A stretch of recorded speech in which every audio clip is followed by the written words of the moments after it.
학원에서 원장을 맡고 있는 강연경이라고 합니다. 네. 이제 저희 오늘 중학교 학생이 되어있는 친구들, 예비 중인 친구들부터 이제 중학교 3학년 되는 친구들까지 학부모님들을 모시고요. 저희 학원에서는 어떻게 영어 수업을 진행하고 있는지, 저희가 어떤 목표를 가지고 수업을 하는지 말씀을 드릴 거고요.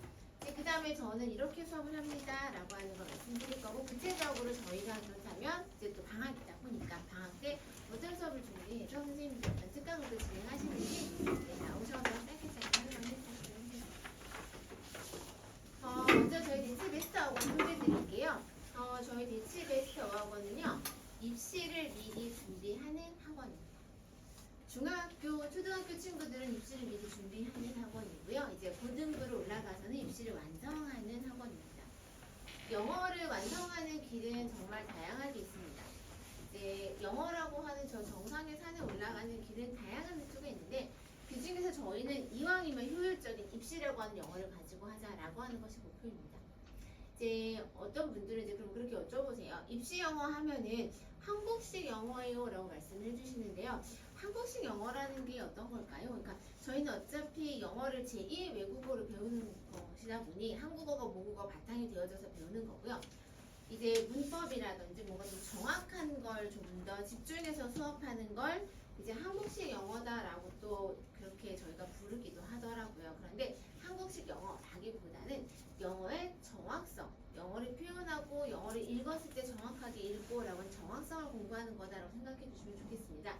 그 정확성이라고 하는 걸 왜 이렇게 강조하느냐면, 모든 시험에서는 정확성만을 평가합니다. 시험에서 유창성을 평가하는 것은 실은 없습니다. 유창성이라는 항목은 있고요. 그 유창성을 평가하는 여러 가지의 툴들이 있긴 하지만 결국은 그것도 정확성으로 평가를 하는 겁니다. 제가 나중에 말하기 쓰기 평가 방식에 대해서 설명해 드릴 때 구체적으로 말씀을 드리도록 하겠습니다. 이제 저희 친구들이 고등에 가서 고등학교에 가서 영어, 수학, 국어, 통합, 과학, 통합, 사회를 고등학교 1학년 때 공부해야 합니다. 이제 2학년이 되면서는 선택 과목들을 공부하게 될 거고요. 이제 그랬을 때 이 부분을 저희 아이들이 중학교부터 이제 준비해서 올라가야 하는데요. 고등에 가서 이제 시작이잖아요. 준비해서 올라가야 하는데, 이 과목들을 공부하는 데 있어서 저는 적절한 그 아이들의 그 시간이라든지 공부하는 노력이라든지 이 비율을 어떻게 투자하는지가 또 저희 부모님들이 신경 써주셔야 될 부분이라고 생각합니다. 이제 경작 용어고요. 파레토 최적이라고 하는 용어를 쓰는데요. 결국은 뭐냐면 자원을 배분할 때 어떤 한 재화의 생산을 늘리려면, 하나의 아웃풋을 늘리려면 어떤 곳에 재화를 더 투자해야 되고 결국 그쪽은 감소해야 되는 거예요. 즉 하나가 증가하면 하나는 감소해야 되는 게 너무나 당연한 이치거든요. 그랬을 때 저희 입시에서 성공하는 비결은요, 시간을 효율적으로 잘 배분해서 모든 과목을 적절하게 공부하는 게 가장 중요합니다. 이제 영어를 저는 하다 보니까요, 영어 공부를 소홀히 해서 정말 발목이 잡힌다라는 표현을 쓰는데요. 그런 경우가 많이 있습니다. 내가 이 정도 영어면 수능에 가면 그래도 2등급은 받지 않을까라고 생각하는 친구들이 가장 위험합니다. 1등급을 정말 내가 안전하게 내가 영어 수능에서 100점 받을 거야 라고 하는 그 정도가 아니라 살짝 애매한 친구들이 이 정도 하면 난 그래도 설마 제가 80점이 안 넘겠어요 라고 하는 친구들, 실전에 가면 정말 3등급이 뜹니다. 3등급이 뜨면 본인이 원하는 학교 수신 어떤 학교에 면접조차 못 가는 상황이 많이 벌어지는 거죠. 그래서 영어는 저희가 중학교 3학년 때까지 마무리해 주셔야 되고요. 고등학교에 가서는 유지하는 걸 목표로 해주시면 됩니다.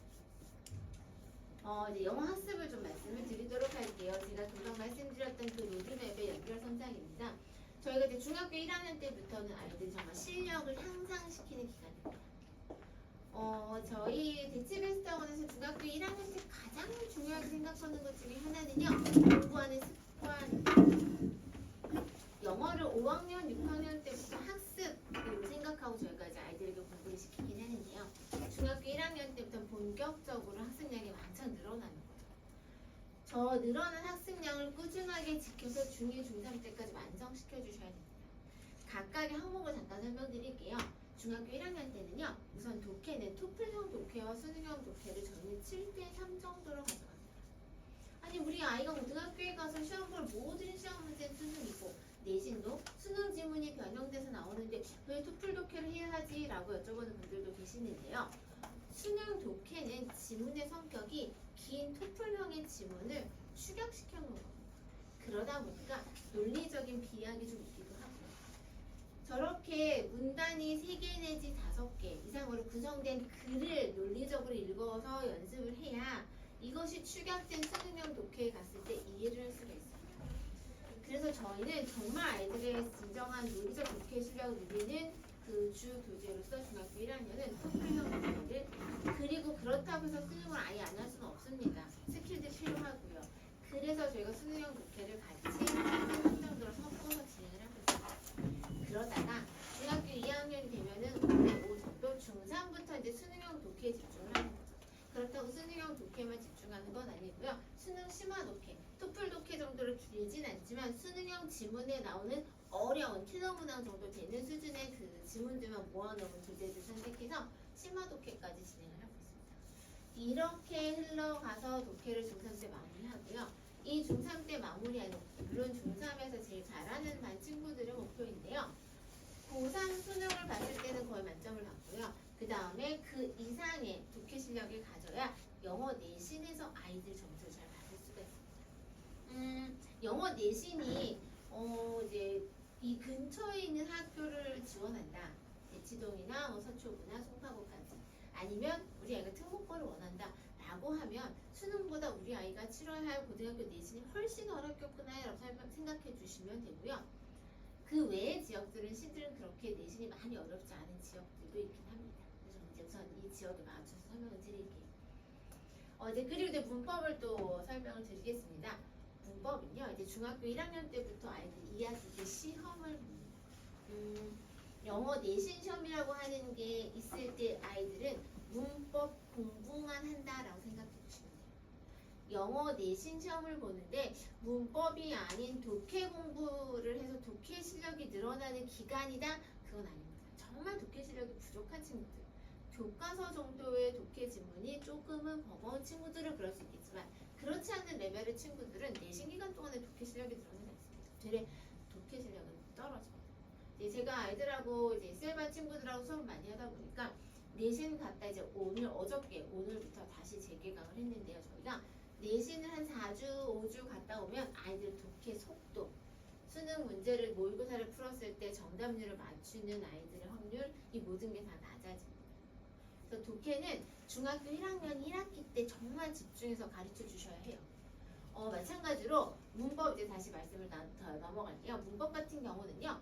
내신 기간 동안에 저렇게 문법만 하다 보니까 아이들 문법 실력이 정말 많이 향상됩니다. 그래서 중학교 1학년 때는 아이들의 문법의 기본 개념을 우선 확실하게 잡아주셔야 돼요. 제가 이번에 중학교 2학년, 역삼중학교 2학년 아이들 문제가 좀 까다로웠어요 라고 하는데요.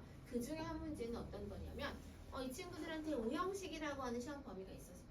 사역동사, 지각동사 이제 오형식들이 있었는데요.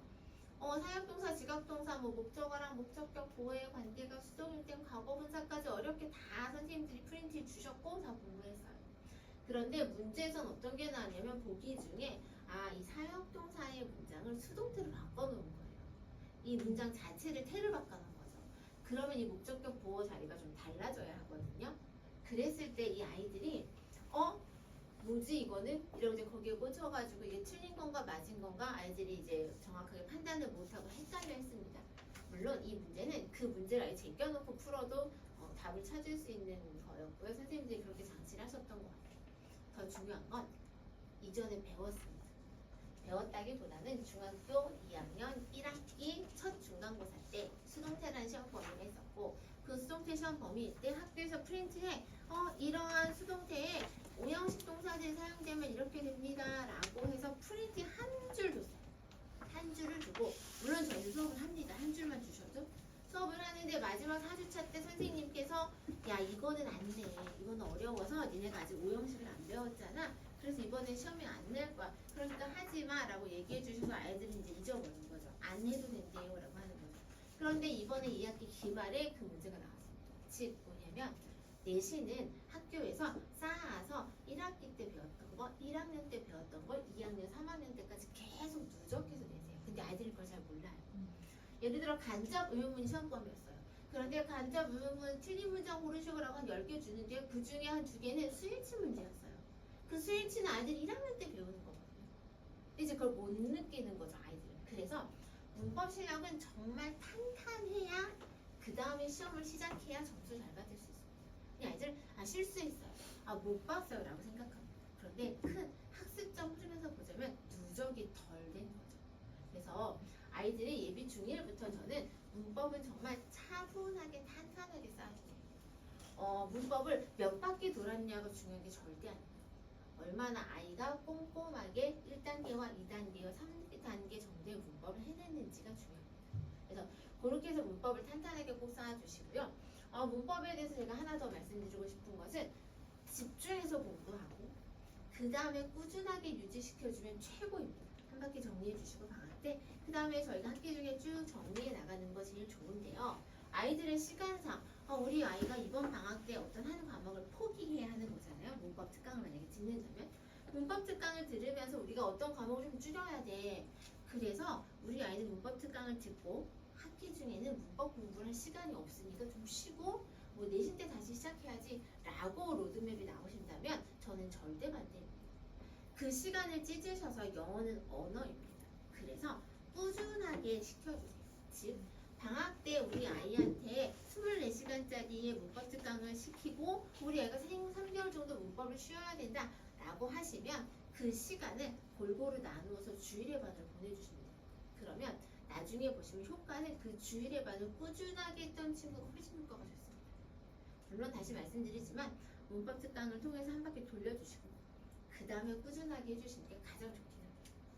그렇게 문법을 완성을 하는데요. 저 이제 고2 때부터는 심화 문법에 들어가면서 어법을 같이 합니다. 요즘 친구들이 더군다나 문장, 말, 글에 있어서 어린들과 이해 정도가 정말 많이 달라요. 이제 고등학교 아이들 시험을 보는데요. 재밌어요. 제가 마친 학교 중에 한 학교가 이제 상문고등학교인데요. 상문이 1학기 때 시험 중에 주관식이니까 이제 어떤 한 문장에서 밑줄을 치고 딱 선생님들이 간단하게 문제를 내셨어요. 다음이 의미하는 말을 쓰시오. 이렇게요. 그러면 그게 의미하는 게 무엇인지 풀어서 설명하라는 거거든요. 근데 애들이 해석을 해버렸어요. 그 문장.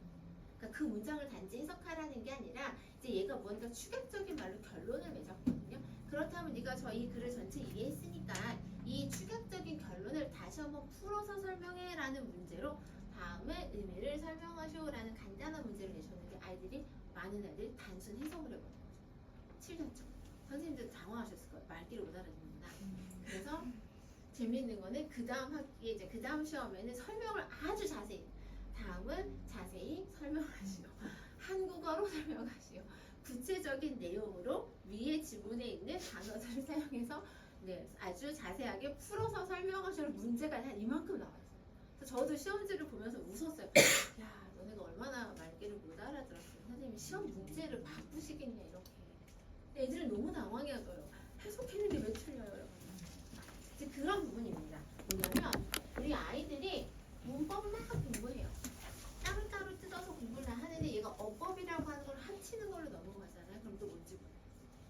그러면 이 어법에서 한 번에 보는 거 이제 하나하나 뜯어보다가 이제 한눈에 보는 거 연습을 해야 되는 건데 이제 한눈에 보는 걸 하다가 아이들이 어려우면 다시 뭐라고 하냐면요. 나 문법이 부족해요라고 해요. 문법이 부족한 게 아니고요. 이걸 한 번에 보는 눈이 부족한 거예요. 그래서 이걸 이제 통합시키는 거죠. 근데 요즘 친구들 제가 자꾸 요즘 친구들이랑 말을 쓰게 되는데요. 메모리 스팬이라고 저희가 표현하는 기억력이 되게 짧아요. 이거는 삶의 방식인 것 같아요. 그래서 이게 너무나 짧은 친구들이었기 때문에 예전에 비해서 많이 그런 거죠. 그래서 아이들이 이 부분이 문법을 하나로 다 통합해서 생각할 수 있으려면 연습을 더 많이 시켜야 돼요. 예전에 어법을 시킬 때보다 더 많은 시간을 투자해야 되는 거죠. 그래서 저희가 고2 때부터 이제 어법 문제를 조금씩 연습을 하고 있습니다. 아까 제가 말씀드렸던 관점 의문문 문제인데 스위치 문제로 바꿔서 냈다? 이 부분들이 실은 다 어법을 했으면 전혀 아무렇지 않게 느껴지는 문제들이거든요. 그런데 그 부분이 되기 전에는 실은 문법이 어느 정도 완성이 돼야 됩니다. 그래서 고2부터는 어법을 쭉 하면서 중3 때 가서는 이제 아까 말씀드린 대로 우리 아이가 고등학교에 가서 할 수 있는 모든 실력의 기본 실력을 갖추는 거죠. 그런데 이제 중요합니다. 중3 때 그 영어를 모두 마무리했다고 해서 고등학교에 가면 쉴 수 있냐? 절대 아닙니다. 언어이기 때문에 유지는 시켜주셔야 돼요. 근데 이 유지를 하고 안 하고 아이의 차이가 너무나 큽니다. 유지를 한 친구는 수능 1등급 편안하게 받고요. 영어 내신 괜찮습니다. 그런데 유지를 안 하는 친구들은요. 수능에 가서 나중에 고3 때 가서 현장에 가서 정말 3등급으로 떨어집니다. 그 부분만 시켜주시면 돼요. 유지라고 하는 건 내신은 별개의 문제입니다. 수능에서는 내신은 별개예요. 왜냐하면 내신과 수능의 접근법이 너무나 다르기 때문에 별개입니다. 내신과 내신 사이에 수능을 지켜만 주시면 돼요. 그 수능을 지키는 건 주 1회 아이들한테 3시간 내지 4시간 정도의 영어 공부할 수 있는 시간만 확보해 주시면 돼요. 학원에 보내주셔도 되고요. 모의고사 풀고 그 다음에 모의고사를 풀고 모의고사 채점해서 틀린 거 확인하고 이래서 틀렸구나 끝! 이러면 안 됩니다. 그러면 3등급 모의고사 풀고 아이들이 채점을 한 다음에 내가 이 모의고사 지문에서 4개 내지 5개 정도의 지문을 정확하게 센텐스 바이 센텐스로 해석한 연습을 꾸준하게 일주일에 한 번만 시켜주시면 돼요. 그리고 그 지문 안에는 단어를 암기하는 거죠. 그게 저도 이제 고3 아이들까지 쭉 해봤지만 3시간 내지 4시간이면 충분합니다. 근데 그거를 지켜주시는 거 그게 힘들어요. 왜냐면 하다 보면 바쁘거든요. 밀리거든요. 그래서 그 부분은 꼭 기억해 주셨다가 우리 아이가 고3 때까지 그렇게 영어 공부를 붙드는 건 해야겠구나 라고 꼭 기억해 주셨으면 좋겠고요. 이제 고등 내신은 고등학교 1학년 때는 내신에 영어 내신에 많은 시간을 쏟습니다. 그런데 실제로 고2가 되면 영어 내신의 시간이 상대적으로 줄어들어요. 왜냐하면 다른 과목들이 많거든요. 그래서 아이들이 결국 고등학교에 가서는 영어 내신 기간 6주 정도 되는데요. 그 기간 동안에 이 실력을 가지고 덤벼야 돼요. 왜냐하면 컨텐츠가 너무 많아요. 100개 이상이 넘어가거든요. 그 지문을 익히는 것만도 힘듭니다. 버겁습니다. 그래서 여기까지 아이들이 공부하고 그 다음에 자꾸 넘어가도 돼요. 그 다음에 아이들이 고등에 가서는 지키고 다지는 거 할 수 있게 해주셔야 됩니다. 영어 학습이라는 게 과연 입시라는 게 무엇일까 궁금하실 건데요. 보시면은 이제 제가 테스트를 조금 정리해 보았어요. 결국 우리 친구가 봐야 하는 테스트는요. 중학교 내신, 고등학교 내신, 그리고 수능입니다. 그 영역을 조금 나눠봤을 땐 독해, 문법, 듣기, 말하기, 쓰기 이렇게 영역이 되고요. 말하기, 쓰기는 학생들이 수행평가로 우선 진행을 합니다. 중학교 내신에서는 아까 말씀드렸듯이 문법이 가장 큰 비중을 차지합니다. 이렇게 중학교 때 예를 들어서 선행을 안 하고요. 영어 선행을 안 하고 내신만 한다. 내신만 위주로 공부한다. 그럼 이제 문법만 달달달달 연습이 되는 거예요. 근데 그 문법도 좀 더 크게 말씀드리면 어법을 보는 눈이 아니라 문제 풀어내는 연습입니다. 그러다가 아이가 이제 고등학교에 갔어요. 고등학교에 가면은 갑자기 뭐가 생기냐면 수능형 지문에 독해를 하는 영어 내신이 생겨납니다. 근데 이 지문이 아까 말씀드렸듯이 100개가 넘어요. 그리고 지문이 길어요. 생각보다 어렵습니다. 생각보다 많이 어려운 지문들이 많거든요. 내용 자체가 어렵고 되게 추상적인 거죠.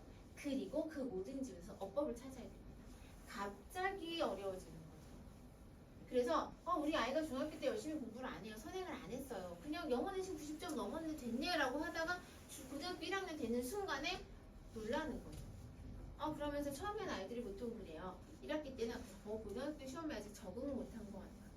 그리고는 이제 고등학교 1학년 기말이 지나고 2학년 되면서는 나는 수시파가 아닌 것 같아. 정시파인 것 같아. 이렇게 돌아서는 거예요. 실은 그거는 중학교 때 선행을 안 했기 때문이에요. 중학교 때 영어 선행을 많이 하는 게 안 보입니다. 영어는 특히 수학과 달라서 잘 안 보여요.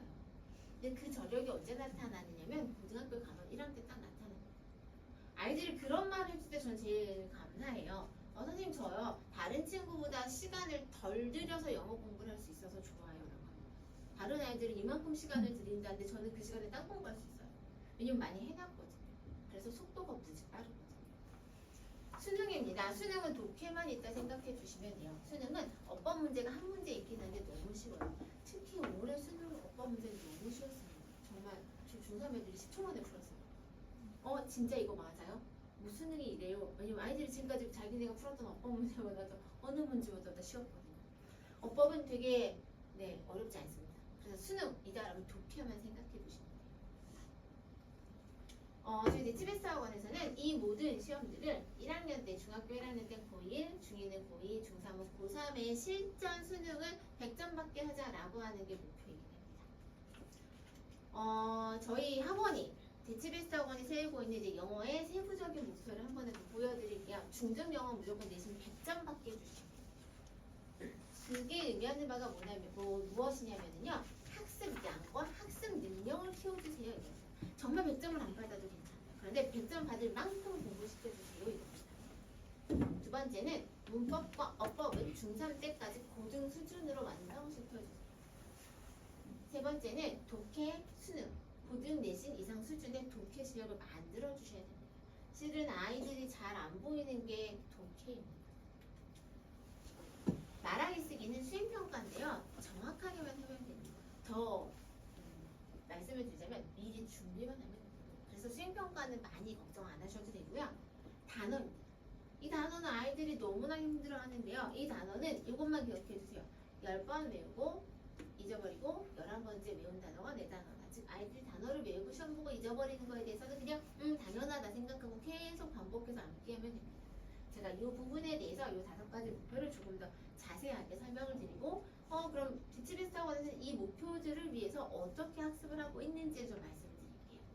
첫 번째 중학교 영어 내신 100점입니다. 아까 말씀드렸던 것처럼 학습 능력과 학습량을 늘리는 거예요. 보시면은요. 이게 지금 우리 아이들이 고등학교에 갔을 때 해당하는 5등급제 이제 바뀌잖아요. 9등급제였다가 이렇게 5등급으로 바뀌는데 이 5등급제에 넣어보자면 지금 중학교에서 영어 내신 90점 A만 낸 친구들이 적은 경우는 28%, 많은 경우는 44% 됐대. 이 근처 학교에서는요. 그랬을 때 이 친구들이 고등 내신에 가면 어느 등급까지 펼쳐지냐면요. 3등급까지 펼쳐집니다. 이제 어머님들 그렇게 말씀하시더라고요. 1등급이 인서울이라면서요? 라고 하시더라고요. 고등 이제 5등급제가 되면요. 네.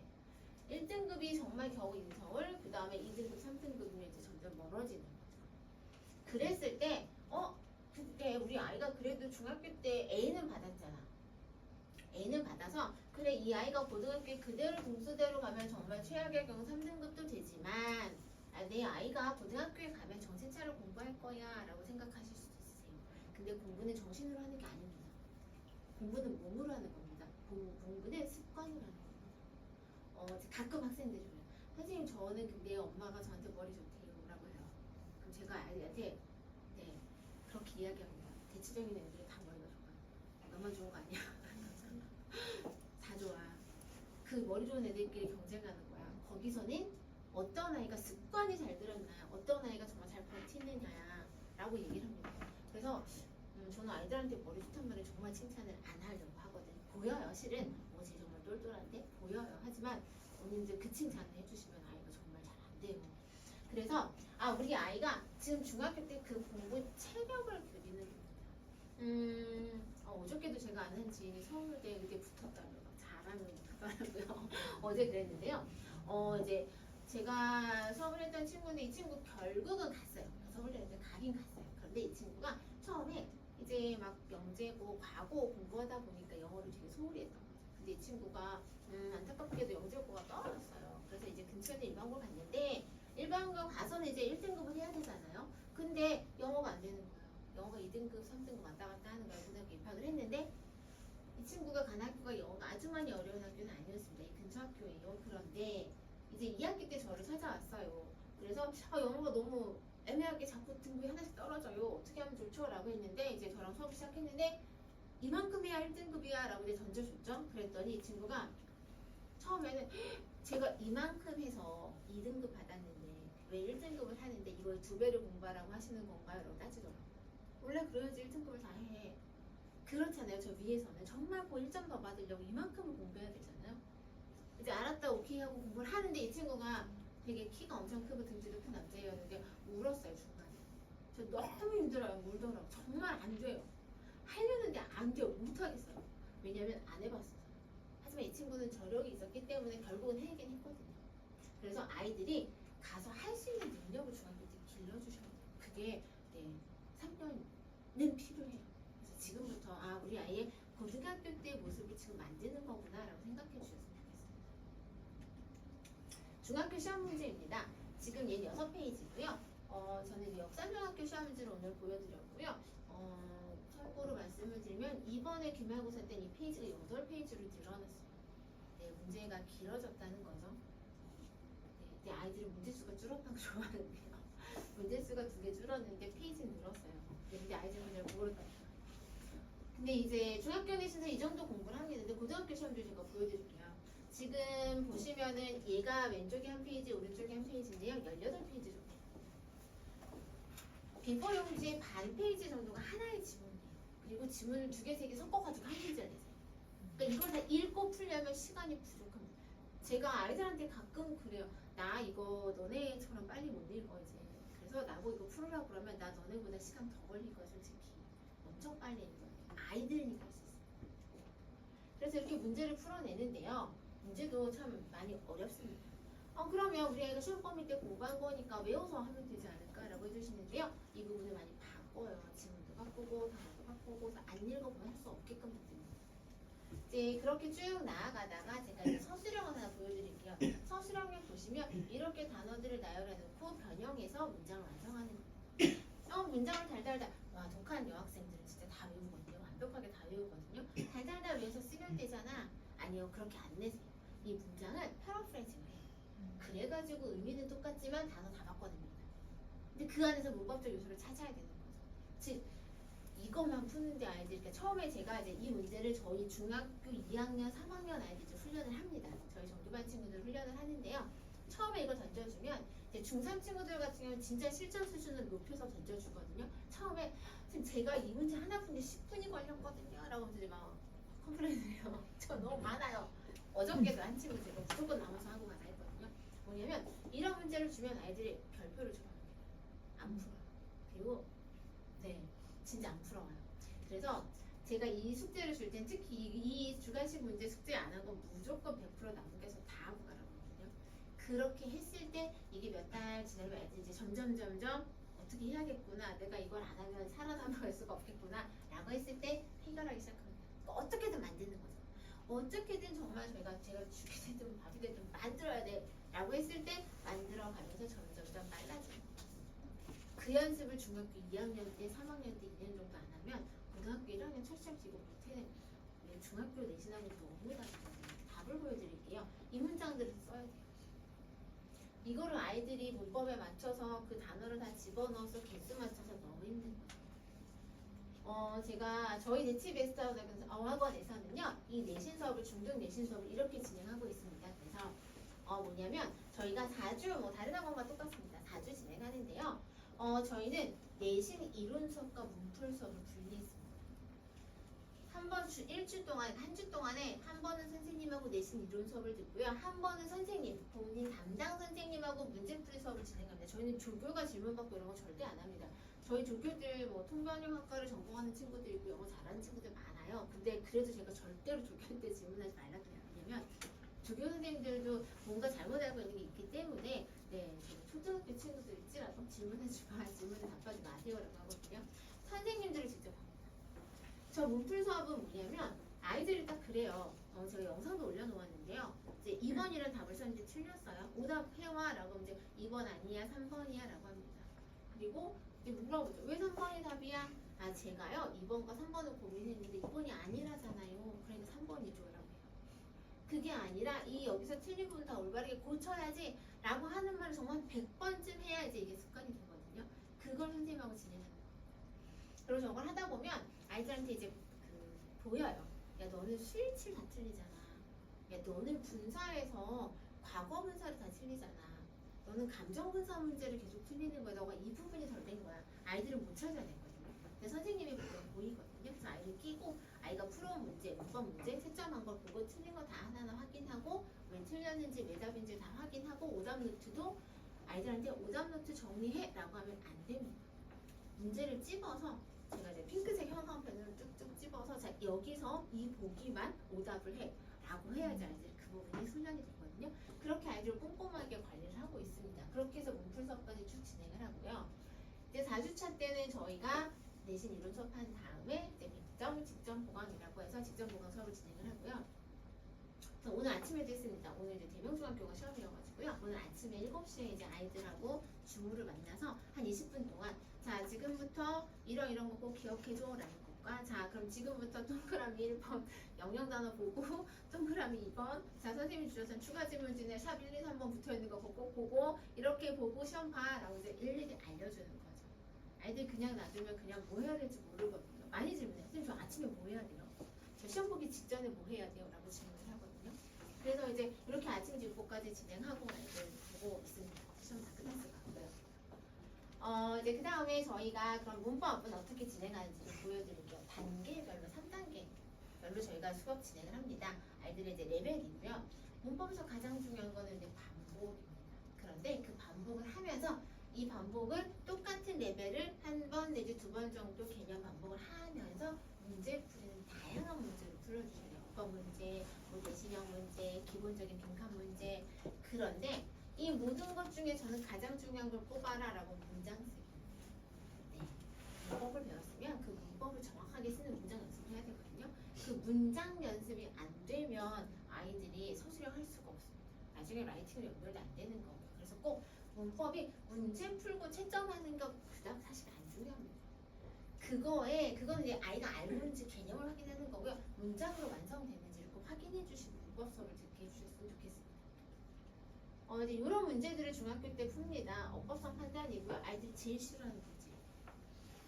어법상 틀린 건 뭐냐? 쓰임을 골라라. 이제 저희도 아마 오늘 되면 오늘 쓰임 나왔을 것 같은데요. 아침에도 저희 7시에 이 쓰임에 대해서 엄청 강조하고 저희도 보냈는데 이 쓰임이 아이들이 보통 배울 땐 관계대명사를 배우고 쓰임 문제가 나옵니다. 그러면 관계대명사, 접속사, 동격에 대해 이 모든 걸 다 알아야 풀 수 있고요. 이제 이렇게 나오면 선생님 저 동격이 뭔지 몰라요. 접속사가 뭔지 몰라요. 이러는 거죠. 이것부터 저희는 내신 때 다 설명해요.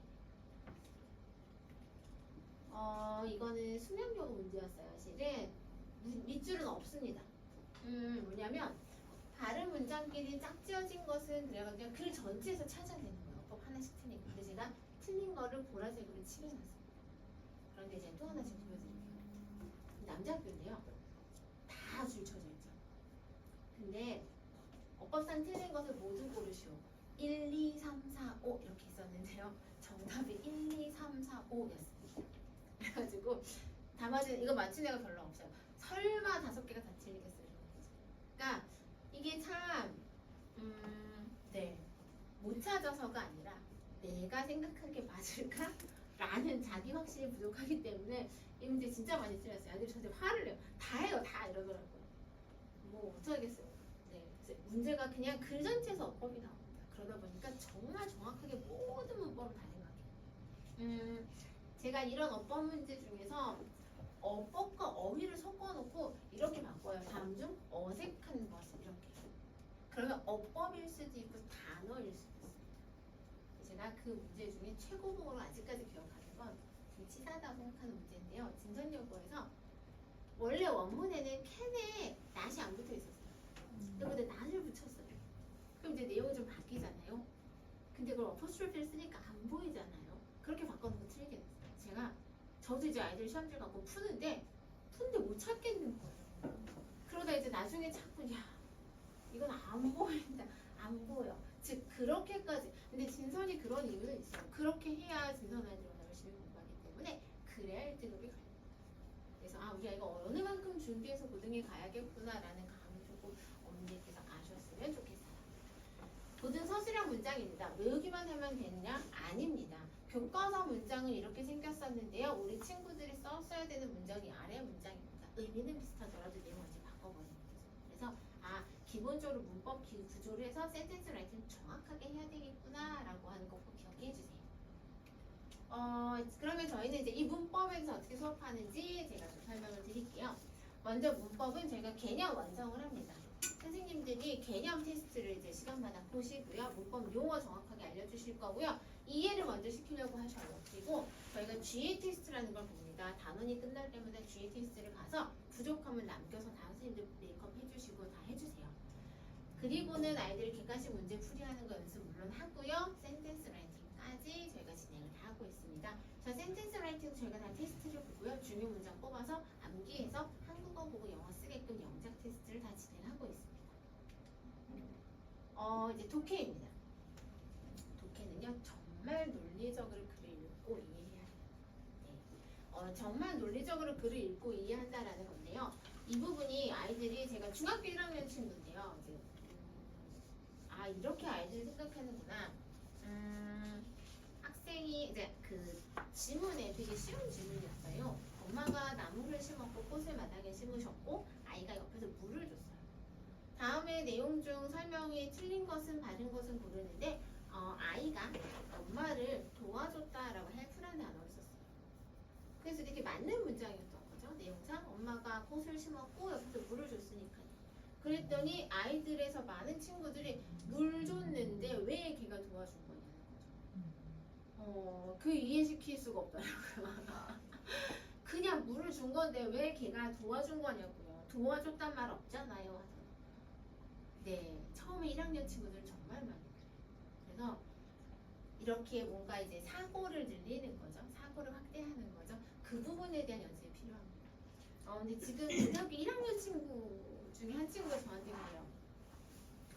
이제 이 친구가 이제 맘 잡고 국어 공부를 시작했어요. 그전에 국어 공부를 잘 안 했어요. 근데 국어 비문학 공부를 시작을 하고 이제 문법 공부를 시작을 했는데 이 친구는 그래도 어떻게 저랑 잘 맞아서 영어 공부 좀 일찍 시작했어요. 그러니까 이제 영어는 잘해요. 근데 이제 국어는 많이 떨어져서 이제 고등학교 가서 시험 봤을 때 너무 점수가 안 나서 국어를 많이 시키고 있는데 저한테 그 얘기를 하더라고요. 선생님 근데요 제가 영어 공부한 게 너무 많이 도움이 돼요. 영어 문법 공부한 게 너무 많이 도움이 되고요. 영어 독해 공부한 게 비문학에 너무 많이 도움이 돼서 제가 야 거꾸로 되지 않았냐? 한국어가 영어에 도움을 줘야 되는데 너는 순수 토종 한국인인데 왜 영어가 국어에 도움을 줄까? 근데 어쩔 수 없는 커리큘럼이 솔직히 말씀드리면 그래요. 영어가 먼저 가야 돼요. 그러니까 이 입시의 로드맵 상에서 영어를 고등학교 가서 할 수가 없어요. 시간이. 또 언어다 보니까 많은 시간이 필요하거든요. 외국어가. 그래서 영어가 먼저 앞서가요. 그러니까 어머님들 가끔 이제 그러세요. 저 1학년 실전반 아이들 제가 SL반 친구들 독해지문 보시면 한국어로 봐도 무슨 말인지 아이가 어려워할 것 같아요 라고 하세요. 근데 맞아요. 근데 그렇게 하지 않으면 아이가 고3까지를 중3 때 끝낼 수가 없는 거죠. 근데 이게 고등학교 1학년 되는 순간에 딱 맞아 떨어져요. 조금만 기다려주면 좋을 것 같고 해서 저희가 논리적으로 글을 읽는 거에 가장 초점을 맞추고 있습니다. 수능이 생각보다 어렵습니다. 네, 2024년도 올해 대학 갔던 친구들도 4.71%였고요. 아이들 수능 지문이 그러니까 고등학교 1학년, 고등학교 2학년 모의고사 수준과 초3의 수능은 정말 많이 차이가 납니다. 그래서 그 지문까지 이해하는 걸 아이들이 중3 때 끝내야 돼요. 그래야 고1 내신을 볼 수가 있습니다. 고등학교 1학년 때는 고1 모평 정도 수준만 출제되는 거 절대 아닙니다. 네, 고2, 고3 섞어서만 내시거든요. 그 다음에 이번 수능 지문 제가 잠깐 보여드리는 건데요. 네. 한번 보셔도 어머님들 보시면 그냥 이 내용 자체가 되게 추상적이어가지고요. 아이들이 한국어로 그냥 나와도 무슨 말인지 잘 모르겠구나 라고 아마 생각을 하실 거예요. 제가 독해 수업을 이렇게 진행하고 있습니다. 아까 말씀드렸던 논리적 독해, 분석적 독해에 많이 집중을 하고요. 숙제를 내줄 때도 단락별 주제부터 시작해서 다 정리해오는 걸 하나하나 꼼꼼하게 확인하고 있습니다. 그리고 그 안에서 문장 단위 구문 독해 정확하게 해야 됩니다. 아이가 문장을 보고 단어를 찍어서 해석을 한다? 그럼 이거 진짜 심각한 거거든요. 그럴 땐 반드시 구문 독해를 한번 시켜주셔야 돼요. 문장을 앞에서부터 끊어서 차례대로 해석하게끔 만들어주셔야 됩니다. 그런데 여기서 끝내면 안 됩니다. 아이들이 다양한 독해도 해야 되고요. 그 무슨 말이냐면 꼭 이렇게 하나하나 분석하면서 읽는 게 아니라 아이들이 그냥 술술술술 읽어나가는 독해도 필요합니다. 그런데 중학교가 됐을 때 아이들이 영어로 된 소설을 읽어라? 절대 아닙니다. 저희는 패드를 가지고 진행을 하고 있고요. 그 다음에 이제 스킬, 리딩 스킬이라서 아이들이 문제를 빨리빨리 푸는 훈련도 또 훈련시켜줘야 되는데요. 그 부분은 저희가 패스트 리딩이라는 교재를 통해서 이제 수능 모의고사 지문을 모아놓은 거거든요. 그 패스트 리딩을 통해서 리딩 스킬을 가지고 있습니다. 독해라고 하는 걸 저희가 분석적 독해, 그 다음에 다독, 그리고 이 속독 세 개를 다 어우러져서 수업을 합니다. 그 이유는 딱 하나입니다. 이 중에 하나만 집중적으로 공부하면 절대 독해 실력 늘어나지 않습니다. 이거는 많은 논문에서 많은 연구 결과 발표된 거기 때문에 저는 무조건 이 세 가지가 함께 어우러져서 독해 공부를 시켜주고 있습니다. 그래야 성적이 잘 오릅니다. 말하기 쓰기는 학교에서 수행평가가 나옵니다. 공지가 나옵니다. 그럼 미리 준비만 해주시면 됩니다. 고등학교 마찬가지입니다. 간혹 학교에서 쓰게끔 할 때가 있는데요. 그럴 때 선생님들이 주제를 살짝 준비하고 외우고 가서 쓰면 됩니다. 이제 단어 얘기 말씀드릴게요. 단어는 10번 외우고 잊어버리고 11번째 외운 단어가 4단어가 된다입니다. 11번을 다 외워야 되냐? 그건 아닙니다. 문법 문장에서 독해 지문에서 11번 나에게 이렇게 떠오르면 4단어가 됩니다. 이제 제가 수업 시간에 아이들이 뭔가 이제 독해를 하다가 맞다 이 단어가 뭐지? 라고 하는 순간 이게 뭐지? 라는 순간에 이제 아이들은요 저 옆에 있는 뒤에 있는 친구가 그거 뭐야? 라고 이렇게 말을 해줘요. 나는 그 단어 알고 있어 라고 말해주고 싶은 거죠. 근데 저는 그때 그러니까 아이들한테 말해주지 말라고 스탑시켜요. 왜냐면 이 친구가 이게 뭐더라? 생각이 날랑말랑 하는데 라고 할 때 꺼집어내는 걸 연습을 해야 정말 쉽게 되거든요. 그러니까 애들한테 제가 말해주지 마. 지금 저 아이가 저걸 생각해내야 저 단어가 읽게 되는 거야 평생. 가만히 있어 라고 합니다. 그러니까 생각해내게끔 도와주는 거죠. 즉 단어를 그렇게 계속 끄집어내는 연습을 하면 정말 평생 안 잊어버릴 단어가 돼요. 저희는 독해 수업 시간에 그 다음에 수능 시간에 이렇게 그 독해 단어들을 다 공부하고 있는데요. 독해 시간에는 본문 안에서 지문 안에서 단어를 뽑아서 단어 암기를 하고요. 수능 단어 책은 문법 시간에 하는데요. 이때는 음성을 듣고 아이들이 단어를 써서 시험을 봅니다. 그리고 음성을 듣고 쓰는 것만 하는 게 아니고요. 이제 누적을 하면서 지난번에 데이 1은 그렇게 음성을 듣고 쓰는 거 스펠링하고 뜻하고 같이 쓰는 거 연습을 했다. 그러면 그 다음에는 저희가 아이들한테 파생어라고 해서 그 단어의 모든 파생어들을 다 공부하게끔 그렇게 시켜주고 있습니다. 그래서 단어는 누적해서 독해 단어, 문법 단어 양 트랙으로 가고 있습니다. 저희가 이제 주 1회반도 있는데요. 주 1회반 같은 경우는 수능 단어는 시간상 하지 못하고요. 독해 단어만 진행합니다. 누가 먼저 입시를 대비하느냐가 관건입니다. 꼭 기억해 주시고요. 저희 요거 하나만 설명을 드릴게요. 수업을 선택하시는데요. 주 2회반, 주일에 코어반, 클리닉반, 특강반, 영어 내신반 이렇게 있습니다. 근데 언니도 고민하실 때요. 요거 하나만 기억해 주세요. 우리 아이가 일주일에 영어 공부할 수 있는 시간이 5시간밖에 없다. 라고 하시면은요. 정규반이 저희가 5시간이거든요. 5시간을 보내시면 안 돼요. 숙제하고 공부할 수 있는 시간까지 합쳐서 확보해 주셔야 돼요. 그러니까 아이가 학원에만 간다고 해서 그게 공부되는 건 절대로 아니거든요. 그래서 5시간만 있다 라고 한다면 주일에 반을 보내주셔서 수업을 3시간 반 듣고 나머지 숙제하는 시간, 할애하는 시간까지 확보해 주셔야 돼요. 그래서 수업을 선택하실 때 꼭 이제 제가 플러스 뒤에 붙여놓은 건 이제 숙제하는 시간들이거든요. 꼭 아이가 공부할 수 있는 시간, 숙제하고 단어 암기할 수 있는 시간까지 계산하셔서 수업을 선택해 주세요.